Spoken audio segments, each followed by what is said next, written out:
जय हिंद छात्रों, शिक्षा दीप क्लासेस के YouTube चैनल पर आप सभी का स्वागत है। थंबनेल देख के आपको पता लग ही गया होगा कि आज मैं शुरू करने जा रहा हूं एक नया सब्जेक्ट स्ट्रेंथ ऑफ मटेरियल। आज हम लोग स्ट्रेंथ ऑफ मटेरियल में एक नया टॉपिक शुरू करने जा रहे हैं जो कि है सिंपल स्ट्रेस एंड स्ट्रेन। तो बिना समय बर्बाद किए हम लोग नया टॉपिक शुरू करने जा रहे हैं simple stress and strain. Clear है? तो सबसे पहला चीज एक छोटे से एग्जांपल्स हम लोग समझते हैं। सपोज कीजिए कि एक वायर है और वो वायर कहीं पे लटका हुआ है। क्लियर है? वो वायर जो है वो कहीं पे लटका, हम लोग उस वायर के वेट को नहीं मान रहे हैं, वेट जो है वो ना के बराबर है। ठीक है? और उस वायर के एक एंड पे कुछ वेट लटका हुआ है। क्लियर है? मान लेते हैं कि एक वायर है जिसका एक एंड फिक्स है। क्लियर है? और दूसरे एंड पर कुछ वेट लटका हुआ है। क्लियर है? दूसरे एंड पे क्या लटका हुआ है? कुछ वेट लटका हुआ है, जिसको हम लोग बोल रहे हैं क्या? W। अब ध्यान देंगे कि ये जो वेट जो लटका हुआ है, जब ये वेट किसी वायर के किसी एंड पे लटका होगा तो क्या होगा? इस वायर में क्या होगा? इलोंगेशन आएगा। वेट के कारण वायर में क्या आएगा? इलोंगेशन आएगा। ठीक है? और ये वायर में इलोंगेशन का आना बहुत सारे फैक्टर पे डिपेंड करता है। सबसे पहला चीज है वेट। आप वेट कितना लगा रहे हैं। आप यदि वेट बढ़ाएंगे तो आपका जो है वायर का इलोंगेशन क्या होगा? वो बढ़ेगा। क्लियर है? दूसरा नेचर ऑफ वायर है ना। दूसरा किस पे डिपेंड करेगा? वायर के नेचर पे। क्लियर है? ये वायर किस मटेरियल का बना हुआ है। ठीक है? तीसरा डिपेंड करता है ये क्रॉस सेक्शनल एरिया पे। इस वायर का जो है ये क्रॉस सेक्शनल एरिया क्या है। तो कुछ बातों पे वायर क्या करता है, वायर का इलोंगेशन क्या करता है, डिपेंड करता है। जिसमें सबसे पहला है कि आप क्या उस पे वेट लटका के रखे हुए हैं। दूसरा नंबर नेचर ऑफ वायर, या हम लोग बोल सकते हैं मटेरियल ऑफ वायर। तीसरा क्रॉस सेक्शनल एरिया। ये तीन बातों पर किसी भी वायर का इलोंगेशन डिपेंड करता है। क्लियर? अब हमारा नया टॉपिक आता है इलास्टिसिटी। इलास्टिसिटी क्या होता है? ध्यान देंगे, हमारा नया टॉपिक है इलास्टिसिटी। क्लियर है? नया टॉपिक है अपना क्या? इलास्टिसिटी। इलास्टिसिटी क्या होता है? सपोज कीजिए कि ये कोई ऑब्जेक्ट है। क्लियर है? ये कोई ऑब्जेक्ट है, आप इसमें फोर्स लगा रहे हैं। इस ऑब्जेक्ट पर क्या कर रहे हैं? फोर्स लगा रहे हैं। और इस ऑब्जेक्ट की लेंथ है कितना? L। इस ऑब्जेक्ट की लंबाई कितना है? L। और इसका क्रॉस सेक्शन है A। इसका क्रॉस सेक्शन कितना है? A है। क्लियर है? अब जैसे ही इस ऑब्जेक्ट में आप फोर्स लगाएंगे वैसे ही इसका लेंथ क्या हो जाएगा? बढ़ जाएगा। वैसे ही इस ऑब्जेक्ट का लेंथ क्या हो जाएगा? बढ़ जाएगा। अभी L था, मान लेते हैं कि लेंथ कितना हो गया? L डैश हो गया फोर्स लगाने के बाद। क्लियर है? फोर्स लगाने के बाद लंबाई क्या हो गया? इंक्रीज कर गया। क्लियर है? जैसे ही लंबाई इंक्रीज करेगा तुरंत ही आपका क्रॉस सेक्शन जो है वो डिक्रीज हो जाएगा। क्रॉस सेक्शन एरिया जो है वो डिक्रीज हो जाएगा। अभी जो नया क्रॉस सेक्शन एरिया जो होगा ये हो जाएगा A dash. Means A dash का वैल्यू जो है वो कम होगा किससे? A से, है ना। इनिशियल जो क्रॉस सेक्शन एरिया है वो क्या होगा? ज्यादा होगा। और जब आप किसी चीज को पकड़ के आप यदि खींचेंगे तो उसका क्रॉस सेक्शन एरिया क्या हो जाएगा? कम हो जाएगा। क्लियर है? तो ये अभी कहां पे का लेंथ हो गया जी? L डैश हो गया। अब एक स्थिति ऐसा आ रहा है, अच्छा क्या अभी फोर्स ऑफ रेजिस्टेंस काम कर रहा है? हाँ जी, फोर्स ऑफ रेजिस्टेंस यहाँ पे काम कर रहा है। क्लियर है? फोर्स ऑफ रेजिस्टेंस आपका यहाँ पे काम करेगा। फोर्स ऑफ रेजिस्टेंस जो है, रेजिस्टेंस फोर्स आपको यहाँ पे काम कर रहा होगा। ठीक है?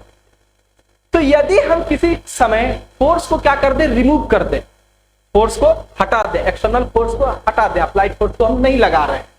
तो यदि अप्लाइड फोर्स को नहीं लगाने के बाद ऑब्जेक्ट जो है अपने ओरिजिनल पोजीशन पर चला जाए, मतलब जैसा पहले था, पहले लेंथ कितना था जी? इसका L था। और जैसे ही फोर्स को आपने रिमूव किया वैसे ही ऑब्जेक्ट कहां चला जाए? अपने ओरिजिनल पोजीशन पर चला जाए। मतलब का लेंथ फिर से L हो जाए और क्रॉस सेक्शनल एरिया जो है कितना हो जाए? फिर से A हो जाए। क्लियर है? तो यदि आप फोर्स के रिमूव करने के बाद ऑब्जेक्ट अपने ओरिजिनल पोजीशन पर चला जाए तो ये जो फिनोमिना है ये कहलाता है आपका इलास्टिसिटी कहलाता है। क्लियर है?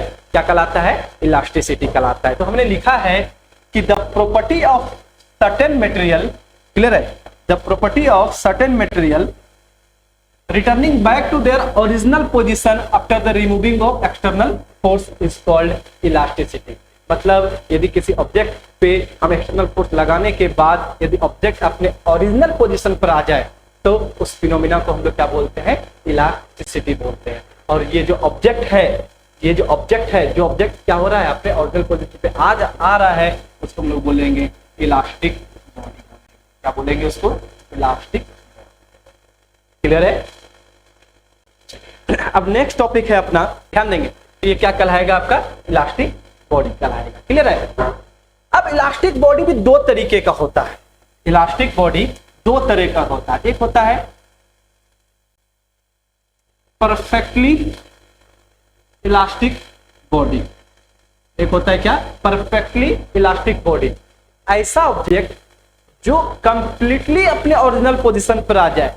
ठीक है? मतलब ऐसा नहीं कि उसमें थोड़ा सा चेंज रह जाए। क्लियर? ऐसा नहीं है, कंप्लीटली अपने ओरिजिनल पोजीशन पर आ जाए तो उस तरह के ऑब्जेक्ट को हम लोग क्या बोलेंगे?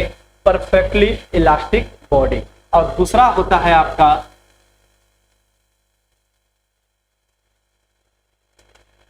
Partially elastic body. मतलब ऐसा ऑब्जेक्ट जो कंप्लीटली अपने ओरिजिनल पोजीशन पर ना आए उसको हम लोग बोलते हैं पार्शियली इलास्टिक बॉडी। तो परफेक्टली इलास्टिक बॉडी और पार्शियली इलास्टिक बॉडी क्लियर है?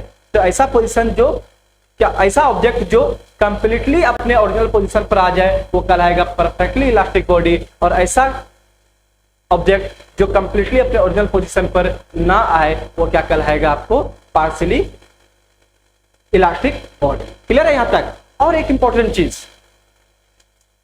कोई भी जो ऑब्जेक्ट होगा, कोई भी ऑब्जेक्ट वो परफेक्टली इलास्टिक कभी भी नहीं होता है। हाँ, सारा ऑब्जेक्ट इस दुनिया में जितना भी ऑब्जेक्ट है, जितना भी मटेरियल है, वो सारा इलास्टिक होता है, लेकिन परफेक्टली इलास्टिक कोई भी नहीं होता है। सारा ऑब्जेक्ट क्या होता है? पार्शियली इलास्टिक होता है। क्लियर है यहां तक? चलिए नेक्स्ट टॉपिक है अब अपना स्ट्रेस। नेक्स्ट टॉपिक है अब अपना स्ट्रेस। स्ट्रेस क्या होता है? ध्यान देंगे, फिर से उसी एग्जांपल को उठा रहे हैं कि कोई ऑब्जेक्ट है जिसकी लंबाई है L। इसकी लंबाई कितना है? L है। इसके ऊपर आप अप्लाइड फोर्स लगा रहे हैं P। अप्लाइड फोर्स आप लगा रहे हैं P। बाहरी फोर्स आप क्या लगा रहे हैं? इसके ऊपर P लगा रहे हैं। जैसे ही इस ऑब्जेक्ट पर आप बाहरी फोर्स लगाएंगे वैसे ही इसका लेंथ, जैसे ही इस ऑब्जेक्ट पर आप बाहरी फोर्स लगाएंगे वैसे ही इसका लेंथ क्या हो जाएगा? इंक्रीज कर जाएगा और क्रॉस सेक्शन क्या हो जाएगा? डिक्रीज कर जाएगा। क्लियर है? क्रॉस सेक्शन क्या हो जाएगा? डिक्रीज कर जाएगा। क्लियर है? अब ध्यान देंगे, तो जब आप इस फोर्स को रिमूव करते हैं तो वहां पे क्या लग रहा होता है? एक फोर्स ऑफ रेजिस्टेंस लग रहा है। क्या लग रहा है? फोर्स ऑफ रेजिस्टेंस लग रहा है। इसको या तो हम लोग रिस्टोरिंग फोर्स भी बोल सकते हैं। क्या बोल सकते हैं इसको? रिस्टोरिंग फोर्स लग रहा है। फोर्स ऑफ रेजिस्टेंस में क्या करता है? उसको रजिस्ट कर रहा है कि भाई आप इलोंगेट ना हो। ठीक है? तो एक क्या लग रहा है आपको? फोर्स ऑफ रेजिस्टेंस लग रहा है, जिसको क्या बोलते हैं? Restoring force. इस रिस्टोरिंग फोर्स और इस क्रॉस सेक्शनल एरिया के रेशियो को हम लोग बोलते हैं स्ट्रेस। क्या बोलते हैं? स्ट्रेस बोलते हैं। Restoring force per unit cross sectional area is called stress. Clear है? तो स्ट्रेस क्या होता है?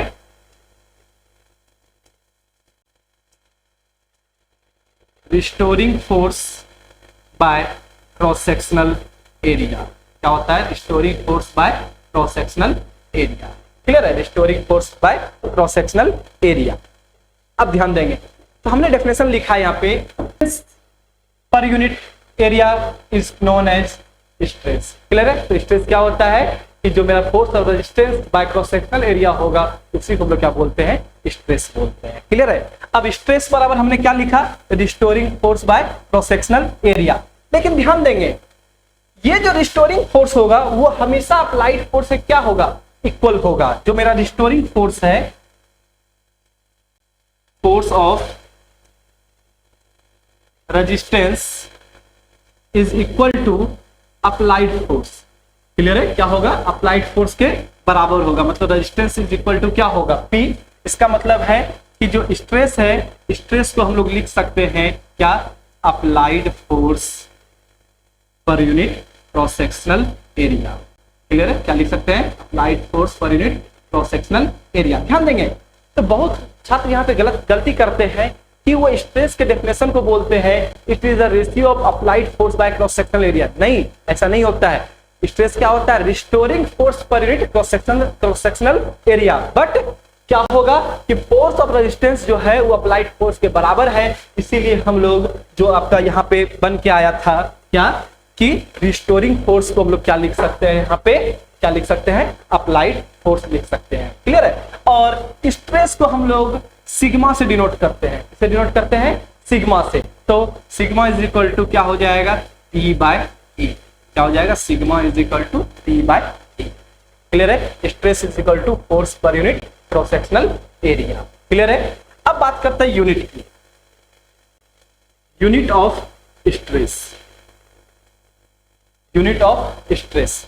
तो हमको स्ट्रेस का यूनिट चाहिए। स्ट्रेस क्या होता है जी? Force per unit area. Force का यूनिट क्या होता है? न्यूटन। एरिया का यूनिट मीटर स्क्वायर। तो स्ट्रेस का यूनिट क्या बन गया? Newton per metre square. Clear है? स्ट्रेस का यूनिट क्या बन गया? Newton per metre square. एक चीज ध्यान देंगे, 1 न्यूटन पर मीटर स्क्वायर को हम लोग बोलते हैं 1 पास्कल। क्या बोलते हैं? 1 पास्कल। अब पास्कल को हम लोग शॉर्ट में लिखेंगे क्या? 1 PA। इसको हम लोग बोलेंगे पास्कल। तो 1 न्यूटन इज इक्वल टू कितना होता है? 1 पास्कल होता है। क्लियर है? तो स्ट्रेस का यूनिट क्या होता है? पास्कल होता है। क्लियर है? आप पास्कल बोलिए या न्यूटन पर मीटर स्क्वायर बोलिए, बात क्या है आपका? एक ही है। क्लियर है? कुछ हम यूनिट कन्वर्जन बता रहे हैं आपको, इसको याद रखेंगे जो कि आपको स्ट्रेंथ ऑफ मटेरियल में के न्यूमेरिकल में आपको काम आएंगे। क्लियर है? तो यूनिट कन्वर्जन ध्यान रखेंगे। 1 मेगा पास्कल। मेगा मतलब हो गया कितना? 10 की पावर 6।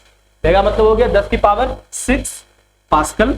क्लियर है? तो हो गया 10 की पावर 6 पास्कल को लिख सकते हैं हम लोग क्या? Newton per metre square. तो 1 mega pascal is equal to कितना? 10 की power 6 newton per metre square. Clear है? और एक इंपॉर्टेंट चीज, 1 गीगा पास्कल, 1 GPa मतलब हो गया 1 गीगा पास्कल। गीगा में कितना होता है जी? 10 की पावर 9 हो जाएगा। और पास्कल, गीगा मतलब हो गया 10 की पावर 9 और इधर है पास्कल, तो यहाँ पे हमने पास्कल लिखा। तो हो गया 10 की power 9 newton per metre square. तो 1 गीगा पास्कल बराबर कितना हो गया?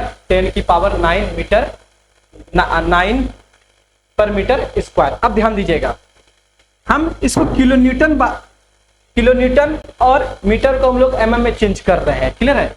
तो हो जाएगा 1 giga pascal is equal to 10 की पावर 9।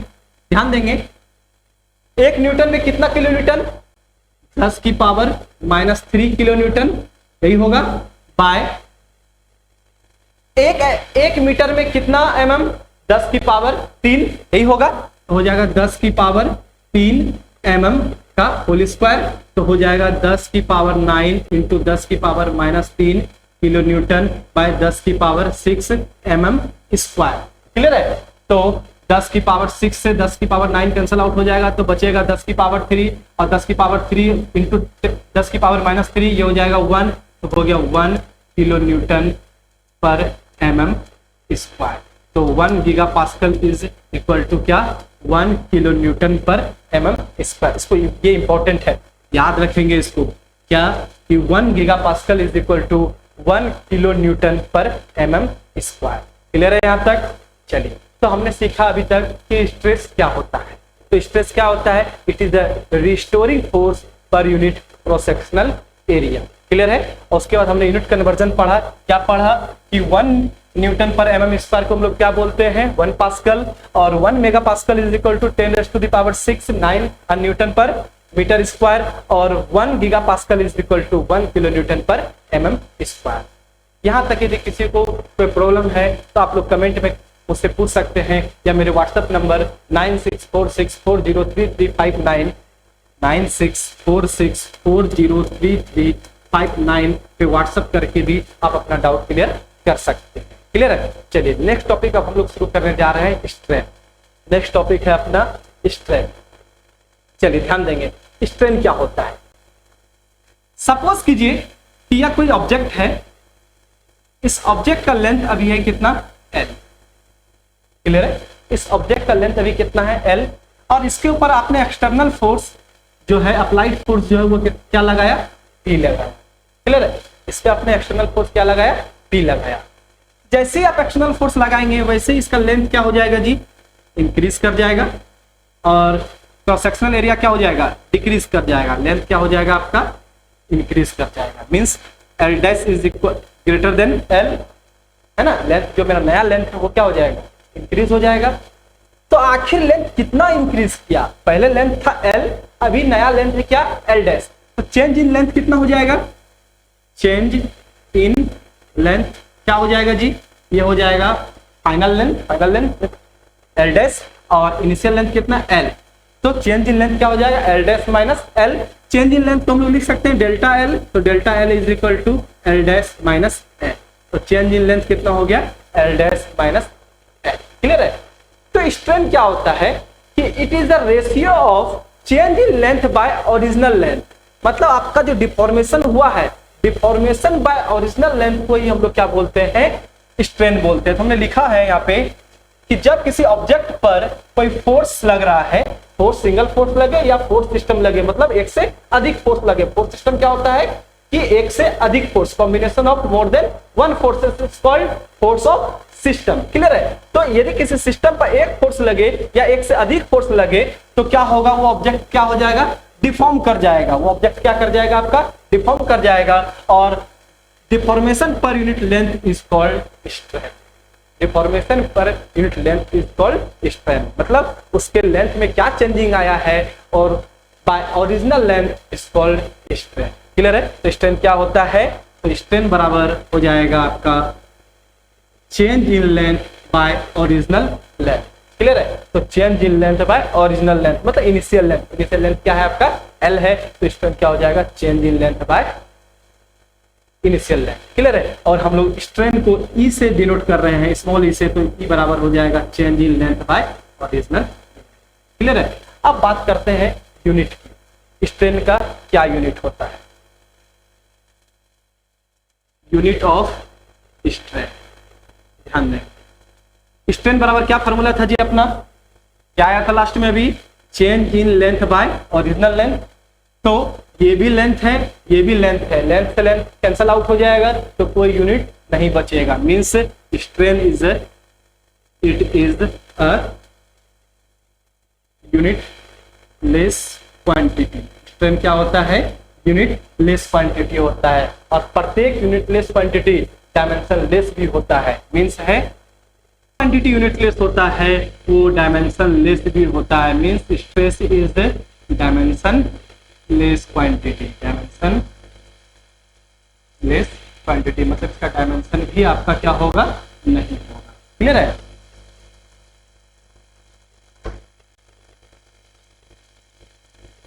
स्ट्रेस क्या हो जाएगा आपका, डायमेंशन लेस क्वांटिटी हो जाएगा। क्लियर है? या सॉरी, स्ट्रेन क्या हो जाएगा आपका, डायमेंशन लेस क्वांटिटी हो जाएगा। तो स्ट्रेन क्या होता है, change in length bye original length. Clear है? नेक्स्ट टॉपिक है अपना types of forces, sorry types of stresses. Types of stresses, तो स्ट्रेस जनरली दो तरीके का होता है। पहला टेंसाइल स्ट्रेस, और दूसरा कंप्रेसिव स्ट्रेस। पहला टेंसाइल स्ट्रेस, दूसरा क्या, कंप्रेसिव स्ट्रेस। स्ट्रेस कितना तरीके का होता है, कितने तरह का होता है, दो तरह का होता है। कौन कौन सा, टेंसाइल और कंप्रेसिव। तो हम लोग सबसे पहले डिस्कस कर लेते हैं कि टेंसाइल स्ट्रेस क्या है। तो नेक्स्ट टॉपिक है अपना क्या, टेंसाइल स्ट्रेस। ध्यान देंगे, मान लीजिए ये एक ऑब्जेक्ट है, इस ऑब्जेक्ट पे आपने फोर्स लगाया, इस ऑब्जेक्ट पे आपने क्या किया, फोर्स लगाया। क्लियर है? तो आपने क्या किया, यहां पर अप्लाइड फोर्स जो लगाया है वो क्या लगाया है, आप एक्सियल एक्सिस के डायरेक्शन में लगाया है। क्लियर है? ध्यान देंगे, आप जो फोर्स लगा रहे हैं यहाँ पे, वो फोर्स क्या है, एक्सियल एक्सिस के डायरेक्शन में लगाया है। क्लियर है? आपने जो फोर्स लगाया वो एक्सियल एक्सिस के डायरेक्शन में लगाया है या इस क्रॉस सेक्शनल एरिया के आपने क्या किया है, परपेंडिकुलर लगाया है। क्लियर है? क्रॉस सेक्शनल एरिया के परपेंडिकुलर लगाया। एग्जांपल के लिए सपोज कीजिए कि मेरे पास ये रिमोट है, क्लियर है? तो ये मेरा कोई ऑब्जेक्ट है, आप इसको क्या कर रहे हैं, फोर्स लगा रहे हैं। क्लियर है? आप इसके ऊपर एक फोर्स लगा रहे हैं जो कि क्या कर रहे हैं, बिल्कुल इस डायरेक्ट, ये जो एक्सिस दिख रहा है, ये पेन जो है ये एक्सिस है। क्लियर है? आप इसी एक्सिस के डायरेक्शन में लगा रहे हैं। ठीक है? आपका जो फोर्स है वो एक्सियल एक्सिस के क्या है, डायरेक्शन में है, या हम लोग बोल सकते हैं कि एक्सियल एक्सिस के क्या है, परपेंडिकुलर है। तो आप फोर्स क्या लग कर रहे हैं, एक्सियल एक्सिस के बिल्कुल ही क्या कर रहे हैं, पैरेलल लगा रहे हैं। तो जो भी फोर्स एक्सियल एक्सिस के पैरेलल होगा, अब ध्यान दीजिएगा, हम इसको आपको क्रॉस सेक्शन की तरफ लेके चलते हैं।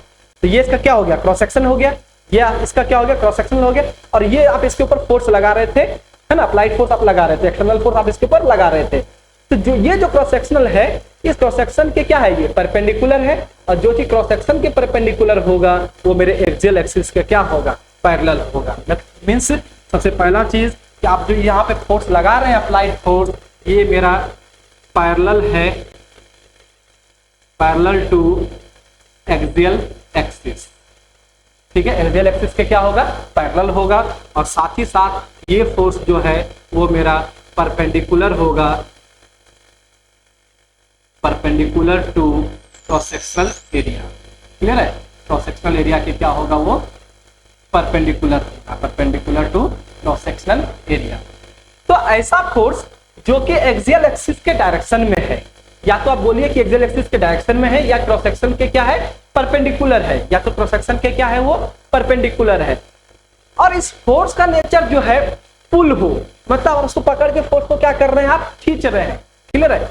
तो किसी ऑब्जेक्ट पर आप एक्सियल फोर्स लगा रहे हैं, एक बाहरी फोर्स लगा रहे हैं एक्सियल एक्सिस के डायरेक्शन में, वो भी कैसा, खींचता हुआ फोर्स लगा रहे हैं ना, दोनों तरफ इसको क्या कर रहे हैं, पकड़कर खींच रहे हैं। ठीक है?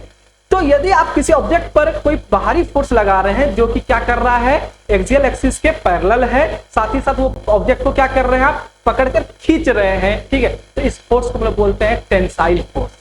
क्या बोलते हैं इसको, टेंसाइल फोर्स बोलेंगे। इस फोर्स को क्या बोलेंगे, टेंसाइल फोर्स बोलेंगे। क्लियर है? इस फोर्स को क्या बोलेंगे हम लोग, टेंसाइल फोर्स। तो टेंसाइल फोर्स क्लियर है? टेंसाइल फोर्स किस तरह से लगता है, टेंसाइल फोर्स एक्सियल एक्सिस के पैरेलल लगेगा, या हम लोग बोल सकते हैं क्रॉस सेक्शन के क्या लगेगा, परपेंडिकुलर लगेगा। साथ ही साथ टेंसाइल फोर्स का नेचर कैसा होगा, तो टेंसाइल फोर्स कैसा होगा, आपका पुल नेचर का होगा। क्लियर है? तो यदि आप किसी ऑब्जेक्ट पर टेंसाइल फोर्स लगा रहे हैं, तो इस टेंसाइल फोर्स के कारण जो भी स्ट्रेस जनरेट होगा, ठीक है, हमने स्ट्रेस बताया था कि स्ट्रेस क्या होता है, रिस्टोरिंग फोर्स होता है। ठीक है? तो इस टेंसाइल फोर्स के कारण जो स्ट्रेस जनरेट होगा, हम लोग उसको बोलेंगे टेंसाइल स्ट्रेस। क्या बोलेंगे उसको, टेंसाइल स्ट्रेस। और जो स्ट्रेन जनरेट होगा टेंसाइल फोर्स के कारण, क्योंकि इसकी लंबाई बढ़ेगी ना, तो लंबाई चेंज होगा, और change in length bye original length को क्या बोलते हैं, स्ट्रेन बोलते हैं। तो टेंसाइल फोर्स के कारण जो स्ट्रेन जनरेट होगा उसको हम लोग बोलेंगे टेंसाइल स्ट्रेन बोलेंगे। क्लियर है? एक इंपॉर्टेंट चीज, जब हम लोग टेंसाइल फोर्स लगाते हैं तो ऑब्जेक्ट का लेंथ जो है वो इंक्रीज करेगा।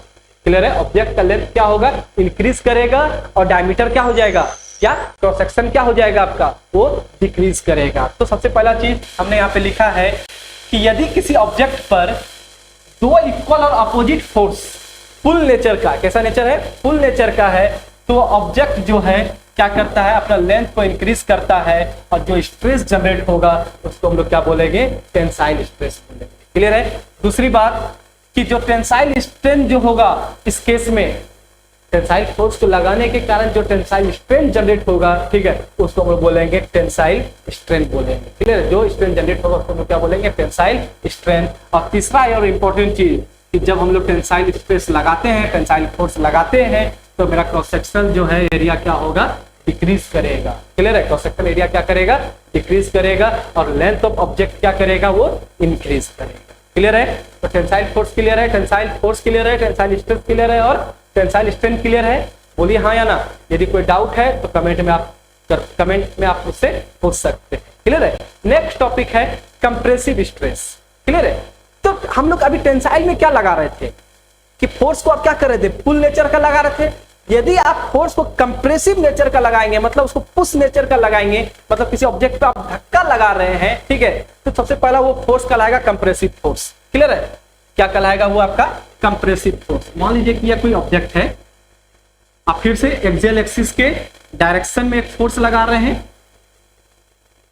क्लियर है, एक्सियल एक्सिस के डायरेक्शन में फोर्स लगा रहे हैं, लेकिन इस फोर्स का नेचर क्या है, कंप्रेसिव नेचर का है ना। आप इसको क्या कर रहे हैं, धक्का लगा रहे हैं, पुश नेचर का है, ठीक है। तो यदि किसी ऑब्जेक्ट पर आप एक्सियल एक्सिस के डायरेक्शन में कंप्रेसिव फोर्स लगा रहे हैं तो ये फोर्स कहलाएगा आपका क्या कहलाएगा, ये कंप्रेसिव फोर्स, क्लियर है। कंप्रेसिव फोर्स यदि आप लगाइएगा तो ऑब्जेक्ट का लेंथ क्या होगा, डिक्रीज करेगा। मतलब यदि ऑब्जेक्ट एल था तो जब आप इसको कुछ धक्का दे रहे होंगे दोनों तरफ से तो इसका लेंथ क्या हो जाएगा, आपका डिक्रीज कर जाएगा और इसका क्रॉस सेक्शनल एरिया क्या हो जाएगा, वो बढ़ जाएगा, क्लियर। तो यहाँ भी चेंज हो रहा है लेंथ, लेकिन इसका लेंथ क्या होगा, कम होगा, लेंथ बढ़ेगा नहीं। कंप्रेसिव स्ट्रेस में लेंथ क्या हो जाएगा, आपको कम हो जाएगा, क्लियर है। तो कंप्रेसिव फोर्स के कारण यदि किसी ऑब्जेक्ट में जो स्ट्रेस जनरेट होता है उसको हम लोग बोलते हैं कंप्रेसिव स्ट्रेस, और जो स्ट्रेन जनरेट होगा उसको हम लोग बोलेंगे कंप्रेसिव स्ट्रेन। तो हमने लिखा है कि जब किसी ऑब्जेक्ट पर दो इक्वल और अपोजिट पुश नेचर का फोर्स लग रहा है, कैसा नेचर का फोर्स लग रहा है, पुश नेचर का फोर्स लग रहा है, तो ऑब्जेक्ट क्या हो जाएगा, उसका लेंथ क्या हो जाएगा, कम हो जाएगा, क्लियर है। और जो स्ट्रेस जनरेट होगा उसको हम लोग क्या बोलते हैं, कंप्रेसिव स्ट्रेस बोलते हैं, क्लियर है। और साथ ही साथ जब जो स्ट्रेन जनरेट होगा उसको हम लोग क्या बोलेंगे, कंप्रेसिव स्ट्रेन बोलेंगे। और कंप्रेसिव स्ट्रेन के क्या कहते हैं, कंप्रेसिव स्ट्रेस के कारण या कंप्रेसिव फोर्स के कारण लेंथ क्या होता है, डिक्रीज करता है, और डायमीटर क्या हो जाएगा या क्रॉस सेक्शन क्या हो जाएगा, वो इंक्रीज कर जाएगा, क्लियर है। तो हमने अभी तक पढ़ा क्या, स्ट्रेस क्या है, स्ट्रेन क्या है, टाइप्स ऑफ स्ट्रेस जो है वो क्या है। तो टाइप्स ऑफ स्ट्रेस हमने क्या क्या पढ़ा, टेंसाइल स्ट्रेस और टेंसाइल स्ट्रेन, टेंसाइल स्ट्रेस और कंप्रेसिव स्ट्रेस, क्लियर है। चलिए अब नेक्स्ट टॉपिक है अपना इलास्टिक लिमिट, क्लियर है। अब नेक्स्ट टॉपिक क्या है अपना, इलास्टिक लिमिट। समझते हैं इलास्टिक लिमिट क्या है, बहुत ही इंपॉर्टेंट है आपका इलास्टिक लिमिट। नेक्स्ट टॉपिक है अपना इलास्टिक लिमिट। चलिए ध्यान देंगे, एक ऑब्जेक्ट है, हमने इस पर टेंसाइल फोर्स लगाया, क्या लगाया हमने इसके पर, टेंसाइल फोर्स लगाया। अब मान लेते हैं कि इसका इनिशियल लेंथ कितना है, L। तो यदि आप इसके ऊपर टेंसाइल फोर्स लगा रहे हैं तो इसका लेंथ क्या हो जाएगा, इंक्रीज कर जाएगा, लेंथ इसका इंक्रीज कर जाएगा। मान लेते हैं कि लेंथ कितना हो गया, L डैश, क्लियर है, लेंथ कितना हो गया, L डैश हो गया, क्लियर है। फिर से आप इसके ऊपर फोर्स लगा रहे हैं, फोर्स कंटिन्यू रखे हुए हैं, फोर्स आपने अभी हटाया नहीं है, फोर्स को और लगाया, फिर से आपने फोर्स लगाया, लेंथ और क्या हो जाएगा, इसका इंक्रीज कर जाएगा, क्लियर है, लेंथ और इंक्रीज कर जाएगा इसका। आदमी का नेचर खत्म नहीं होता है, वो और चीज जब भी आदमी के दिमाग में आता है, ठीक है, तो वो आदमी को तबाह कर देता है, क्लियर है। तो ये मटेरियल क्या चीज है, तो आपने क्या किया, पहले फोर्स लगाया, लेंथ इंक्रीज किया, मजा आने लगा आपको, और फोर्स लगाया, लेंथ और इंक्रीज किया, फिर से आपने फोर्स लगा दिया, क्लियर है। चलिए लेंथ और इंक्रीज कर गया, लेंथ क्या हो गया आपका, और इंक्रीज कर गया, आपको मजा आने लगा, बार बार लेंथ फोर्स लगा रहे थे, लेंथ इंक्रीज करा था, इंक्रीज करा था, इंक्रीज करा था। आपने एक बार फिर से ताकत लगाया सब्जेक्ट पर, जैसे ही आपने ताकत लगाया वैसे ही आपका ऑब्जेक्ट जो है वो क्या हो गया, क्रैक कर गया, क्लियर है। उस ऑब्जेक्ट में क्या आया जी, क्रैक आ गया, क्लियर है। अब क्रैक आने के बाद यदि आप फिर से फोर्स लगाएंगे तो ऑब्जेक्ट क्या हो जाएगा, फ्रैक्चर कर जाएगा, कैसे क्या हो जाएगा, आपका ऑब्जेक्ट टूट जाएगा। पहले क्रैक जनरेट होगा, बाद में जाके वो क्या हो जाएगा, फ्रैक्चर कर जाएगा, क्लियर है। तो मतलब आप यदि किसी ऑब्जेक्ट पर आप फोर्स लगा रहे थे तो लेंथ क्या हुआ, बड़ा, और फोर्स लगाया, और बड़ा, और फोर्स लगाया, और बड़ा, और फिर जैसे ही आपने फोर्स और लगा दिया तो ऑब्जेक्ट क्या हो गया, पहले क्रैक जनरेट होगा, और जब क्रैक जनरेट होगा उसके बाद फिर उस ऑब्जेक्ट में क्या हो जाएगा, फ्रैक्चर जनरेट हो जाएगा, क्लियर है, फ्रैक्चर जनरेट हो जाएगा, मतलब ये ऑब्जेक्ट क्या हो जाएगा, टूट जाएगा। हाँ, एक इंपॉर्टेंट चीज, जो यहाँ पे फ्रैक्चर जनरेट होता है, इस फ्रैक्चर को बोलते हैं cup and cone fracture. Note करके रख लें इसको, क्या बोलते हैं इसको, cup and cone fracture, clear है। तो टेंसाइल स्ट्रेस के कारण जो फ्रैक्चर जनरेट होता है उसको, उस फ्रैक्चर को क्या बोलते हैं, cup and cone fracture, clear है। तो ध्यान देंगे, हम फ्रैक्चर नहीं करना चाह रहे हैं मटेरियल को, ठीक है, फ्रैक्चर के पहले आ रहे हैं, हम ऑब्जेक्ट को तोड़ना नहीं चाह रहे, उसके जस्ट पहले आ रहे हैं। तो क्या किया कि आपने फोर्स लगाया, फोर्स को छोड़ दो, जैसे ही फोर्स को छोड़ेंगे फोर्स क्या हो जाएगा, फोर्स ऑफ रेजिस्टेंस के कारण ऑब्जेक्ट क्या हो जाएगा, फोर्स ऑफ रेजिस्टेंस के कारण अपने ओरिजिनल पोजीशन पर आ जाएगा। क्लियर है। फिर क्या किया, जब लेंथ बढ़ चुका था फिर से आपने फोर्स लगा, लेंथ बढ़ा, फिर से फोर्स को रिमूव कर दिए, ऑब्जेक्ट कहां आ गया, अपने ओरिजिनल पोजीशन पर आ गया। आपको मजा आ रहा था, है ना, फोर्स बढ़ाते जा रहे हैं, रिमूव कर रहे हैं, अपने ओरिजिनल पोजीशन पर पहुंच रहा है और आप इसको बोल रहे हैं क्या है जी, ये इलास्टिक बॉडी है। क्लियर है। लेकिन एक ऐसा समय आएगा कि जैसे ही आप फोर्स लगा रहे हैं वो मैक्सिमम फोर्स हो जाएगा, उसके बाद ऑब्जेक्ट जो है अपने ओरिजिनल पोजीशन पर नहीं जाएगा। क्लियर है, अपने ओरिजिनल पोजीशन पर नहीं जाएगा। एक ऐसा फोर्स आएगा, इंटेंसिटी ऑफ ऐसा फोर्स आप लगाएंगे, ठीक है, एक इतना मैग्नीट्यूड का फोर्स लगा देंगे, उसके बाद ऑब्जेक्ट क्या होगा, अपने ओरिजिनल पोजीशन पर नहीं जाएगा। क्लियर है। वो क्या आ जाएगा, उस ऑब्जेक्ट में परमानेंट डिफॉर्मेशन आ जाएगा। क्लियर है, क्या आ जाएगा उस ऑब्जेक्ट में, परमानेंट डिफॉर्मेशन आएगा। वो ऑब्जेक्ट अपने ओरिजिनल पोजीशन पर फिर कभी नहीं जाएगा। तो एक ऐसा पॉइंट तो आएगा ना, ऐसा तो है नहीं सडनली कि आप उस पॉइंट को पता कर सकते हैं या उस पॉइंट को आप आसानी से निकाल सकते हैं, नहीं, ऐसा कभी नहीं होगा। क्लियर है। तो आप क्या किए, फोर्स लगा रहे हैं, फोर्स और बढ़ाए, ठीक है, और बढ़ाए और बढ़ाए और बढ़ाए, आप इंतजार कर रहे हैं कि कब तक वो फोर्स क्या है, रिमूव करने के बाद ओरिजिनल पोजीशन पर जा रहा है। जब तक जा रहा है बॉडी मेरा इलास्टिक है, लेकिन यदि बॉडी में यदि परमानेंट डिफॉर्मेशन आ जाए तो सबसे पहले उस बॉडी को क्या बोलेंगे, प्लास्टिक बॉडी बोलेंगे। क्या बोलेंगे उसको, प्लास्टिक बॉडी। तो प्लास्टिक बॉडी क्या होता है कि ऐसा ऑब्जेक्ट जिसमें क्या आ जाए, परमानेंट डिफॉर्मेशन आ जाए, उस ऑब्जेक्ट को बोलते हैं प्लास्टिक बॉडी। आपके दिमाग में एक क्वेश्चन आ रहा होगा, क्या कोई बॉडी परफेक्टली इलास्टिक होता है? नहीं जी, मैंने शुरू में बोला था कोई भी बॉडी परफेक्टली इलास्टिक नहीं होता है। क्लियर है। साथ ही साथ ऐसा नहीं है कि बॉडी जो है हमेशा इलास्टिक नेचर शो करेगा। यदि आप अप्लाइड फोर्स को जो है इंक्रीज करते जाएंगे इंटेंसिटी को, फोर्स के इंटेंसिटी को आप इंक्रीज करते जाएंगे, तो एक ऐसा समय आएगा, ठीक है, एक ऐसा पॉइंट आएगा जिसके बाद वो मेरा बॉडी क्या हो जाएगा, प्लास्टिक नेचर का शो करने लगेगा। मतलब उस बॉडी में क्या आ जाएगा, परमानेंट डिफॉर्मेशन आ जाएगा। जैसे कि इस केस में, पहला केस में, इस डायग्राम में देखिए, आपने फोर्स लगाया, बॉडी इंक्रीज किया, फोर्स को रिमूव करेंगे, ठीक है, बॉडी अपने ओरिजिनल पोजीशन पर आ जाएगा। क्लियर है। सेकंड केस में भी फोर्स लगाया, बॉडी का लेंथ क्या होगा, बढ़ा, बॉडी का लेंथ जब बढ़ेगा, ठीक है, तो जब आप फोर्स को रिमूव करेंगे तो अपने ओरिजिनल पोजीशन पर आ जाएगा। फिर से तीसरे केस में आप फोर्स लगाए, बॉडी क्या किया, लेंथ क्या किया, इंक्रीज कर दिया, रिमूव कीजिए, अपने ओरिजिनल पोजीशन पर पहुंच जाएगा। लेकिन एक ऐसा पॉइंट भी आएगा, चौथा केस, जैसे ही आप उस ऑब्जेक्ट पे फोर्स लगाएंगे वैसे ही बॉडी क्या होगा, ओरिजिनल पोजीशन पर वापस नहीं जाएगा। सबसे पहले तो यह कहलाएगा मेरा प्लास्टिक बॉडी। क्लियर है।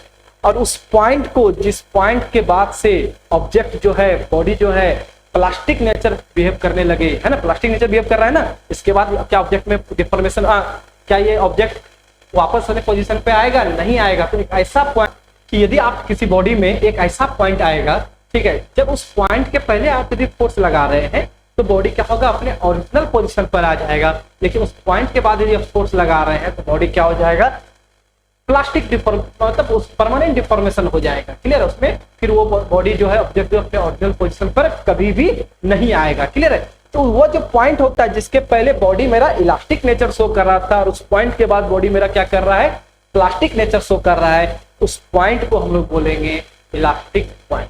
क्या बोलेंगे उसको, इलास्टिक पॉइंट। और इलास्टिक पॉइंट पर जो भी स्ट्रेस का वैल्यू होता है उसको बोलते हैं हम लोग इलास्टिक लिमिट। तो इलास्टिक लिमिट क्लियर है। तो इलास्टिक लिमिट क्या होता है कि वो मैक्सिमम फोर्स, वो मैक्सिमम स्ट्रेस, है ना, फोर्स बोलिए या स्ट्रेस बोलिए, बात एक ही है। स्ट्रेस और फोर्स में ज्यादा अंतर नहीं है। क्लियर है। बस आप फोर्स को क्या कीजिए, उसके क्रॉस सेक्शनल एरिया से डिवाइड कर दीजिए तो वो मेरा क्या कहलाता है, स्ट्रेस कहलाता है। तो इसीलिए हम यदि फोर्स बोले तो आप कंफ्यूज मत होइएगा। ठीक है। तो क्या करें, वो मैक्सिमम स्ट्रेस जिसके बाद ऑब्जेक्ट जो है प्लास्टिक नेचर शो करने लगे, उस मैक्सिमम स्ट्रेस को हम क्या बोलते हैं, इलास्टिक लिमिट।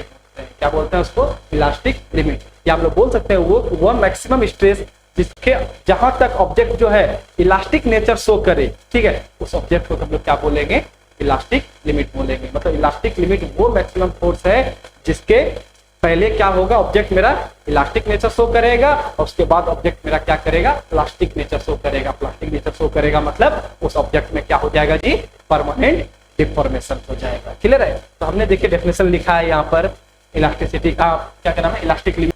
तो हमने यहाँ पे इलास्टिक लिमिट का डेफिनेशन लिखा है, it has been found that for a given section there is a limiting value of force up to, है ना, up to and within which the deformation entirely disappears after the removal of force।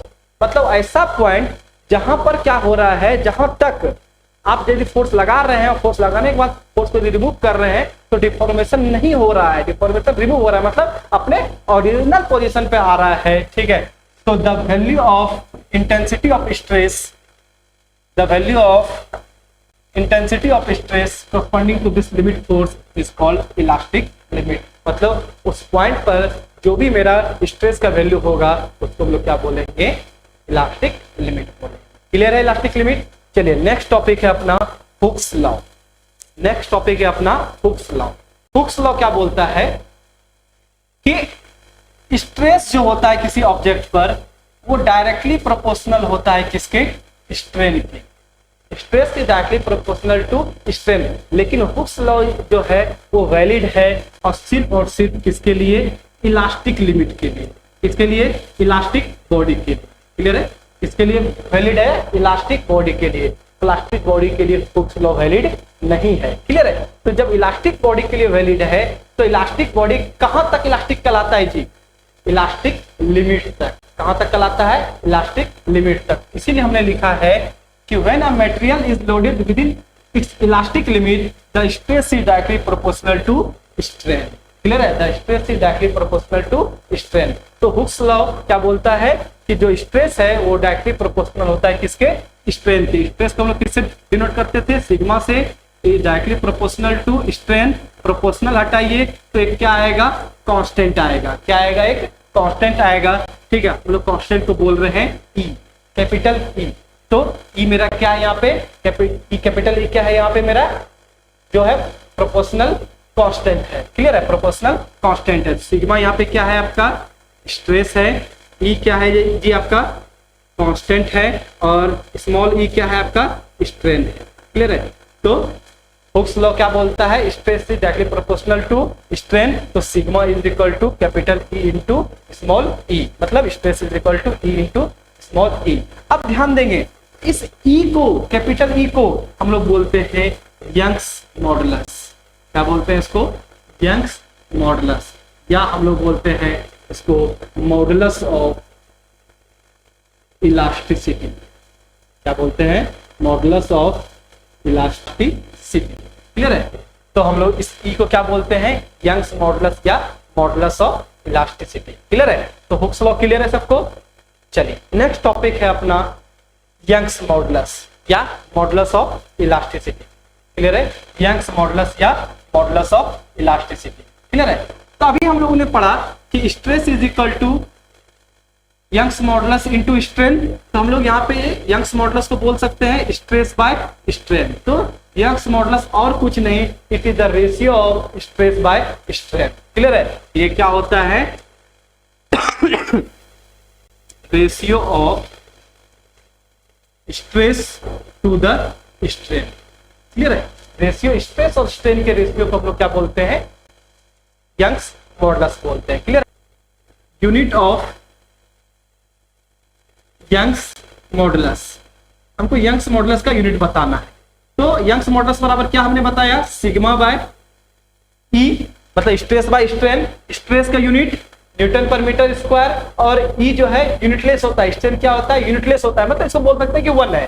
तो Young's modulus का unit क्या हो जाएगा, Newton per metre square. तो Young's modulus का जो यूनिट है वो क्या हो जाएगा, न्यूटन पर मीटर स्क्वायर। इसका मतलब है कि स्ट्रेस का यूनिट और यंग्स मॉडुलस का यूनिट, ये दोनों क्या होता है, उसका दोनों का यूनिट क्या होता है, सेम होता है। क्लियर है, कुछ इंपॉर्टेंट चीज याद रखेंगे, कुछ मटेरियल का यंग्स मॉडुलस या मॉडुलस ऑफ इलास्टिसिटी आपको याद रखना है, जिसमें से सबसे पहला है स्टील।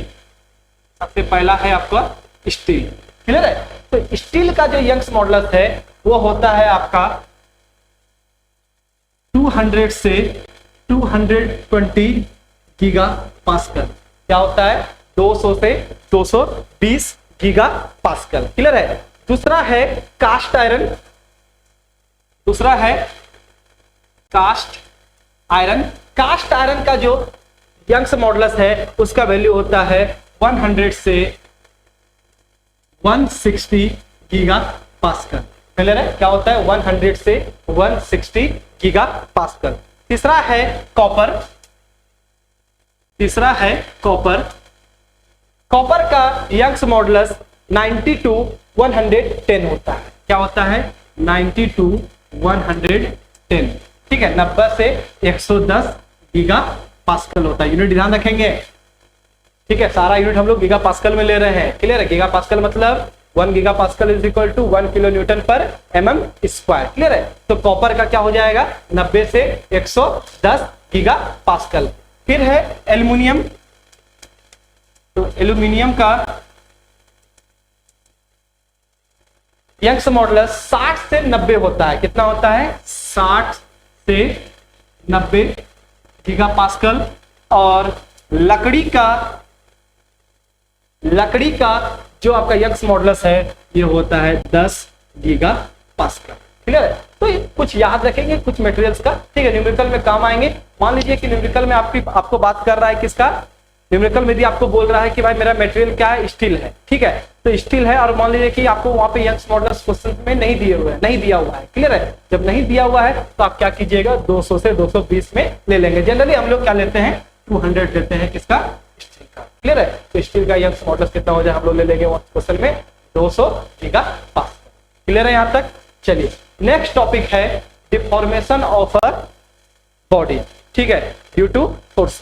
ठीक है, हम किसी ऑब्जेक्ट में फोर्स लगा रहे हैं, उस फोर्स लगाने के बाद उस ऑब्जेक्ट में कितना चेंज आएगा, कितना डिफॉर्म करेगा वो ऑब्जेक्ट, एक छोटा सा डेरिवेशन है। उसके बाद यहाँ से हम लोग इस टॉपिक को कवर करने के बाद हम लोग न्यूमेरिकल इस टॉपिक पे करेंगे। क्लियर है? तो नेक्स्ट टॉपिक है अपना deformation of a body due to force. ठीक है, किसी ऑब्जेक्ट का फोर्स लगा रहे हैं और उसमें कितना डिफॉर्मेशन आएगा, एक छोटा सा डेरिवेशन है, ध्यान देंगे। मान लीजिए कि यह कोई ऑब्जेक्ट है जिसका लेंथ है L। क्लियर है? इस ऑब्जेक्ट का लेंथ कितना है? L है। और इस ऑब्जेक्ट का क्रॉस सेक्शन है A। क्रॉस सेक्शन एरिया कितना है? A है। क्लियर है? इस ऑब्जेक्ट पर आप फोर्स लगा रहे हैं P, टेंसाइल नेचर का फोर्स लगा रहे हैं, P लगा रहे हैं। तो जैसे इस ऑब्जेक्ट पर आप फोर्स लगाएंगे, इस ऑब्जेक्ट का लेंथ क्या हो जाएगा? इंक्रीज करेगा। अभी L था तो पहले अब कितना हो जाएगा? L डैश हो जाएगा। और इसका क्रॉस सेक्शनल एरिया क्या हो जाएगा? डिक्रीज कर जाएगा। क्लियर है? क्रॉस सेक्शनल एरिया क्या हो जाएगा? डिक्रीज कर जाएगा। क्लियर है? तो चेंज इन लेंथ कितना हो जाएगा जी? Final length minus initial length means L dash minus L, यही होगा L डैश माइनस L। अब बात करते हैं स्ट्रेन की।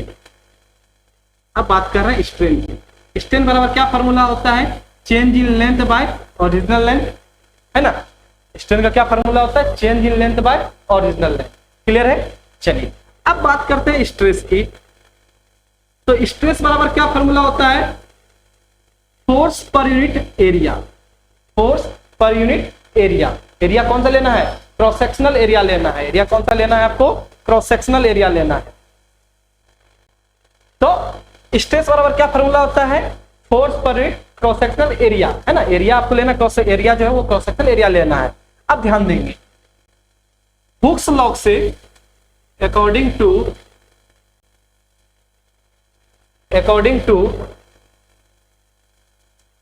Hooks law, stress is equal to strain into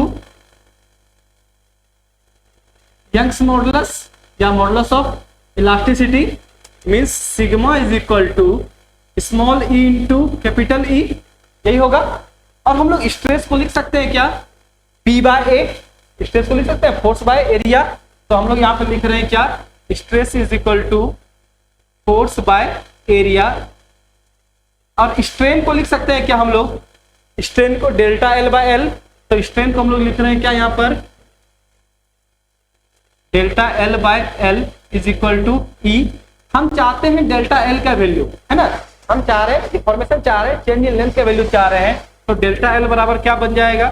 delta L is equal to L यहां गुना हो जाएगा, E नीचे आ जाएगा तो बन जाएगा P L by A E। Clear है? तो डिफॉर्मेशन चेंज इन लेंथ का क्या फॉर्मूला होता है? P into L by A into E, है ना?